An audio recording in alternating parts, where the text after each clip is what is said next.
गाधुआ घरे करंतु एही 10टी उपाय देखिबे आपणक भाग्य चमकी उठिबो। गाधुआ घरे बाल्टी किंबा कुंड को खाली रखंतु नाही। सदाबेले बाल्टी किंबा कुंड पानी फुल करी रखंतु। जदि बाल्टी खाली रखुचंती ताहेले ताकू ओलटाई रखंतु। देखिबे आपणक घरे सुख समृद्धि सबुदिन पई रहिथिबो। 2 रे वास्तु शास्त्र अनुसार नील रंगर बहुत अधिक महत्व अछि। नील रंग को खुशीर प्रतीक मना जाइथाए। सेथिपई आपण गाधुआ घरे नील रंगर बाल्टी निश्चित रखंतु। 3 रे घरे गाधुआ घर सामनारे केबे भी आईना लगांतु नाही। एमिति करिले घरे नकारात्मक शक्तिर प्रभाव रहिथाए। तेणु केबे भी गाधुआ घर सामनारे आईना रखंतु नाही। 4 रे गाधुआ घरर उत्तर किंबा पूर्व कांथरे आईना लगांतु एवं तार आकार वर्गाकार किंबा आयतकार हेबा उचित।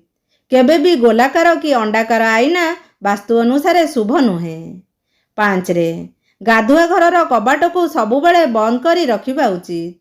गाधुआ घरर कबाट जदि खोला रहिबो ताहले घरे नकारात्मक शक्ति प्रवेश करिवे, जहा आपणकर सबु कार्य बाधा सृष्टि करिवो। 6 रे गाधुआ घरर नळ भंगा रहिबा उचित नुहे। जदि नळरू पानी टप टप हेई बाहरे पड़ी नष्ट हुए ताहले घरे धनर अभाव सबुबेले रहिथाए। 7 रे गाधुआ घर को सर्वदा सफा सुतुरा रखिबा उचित।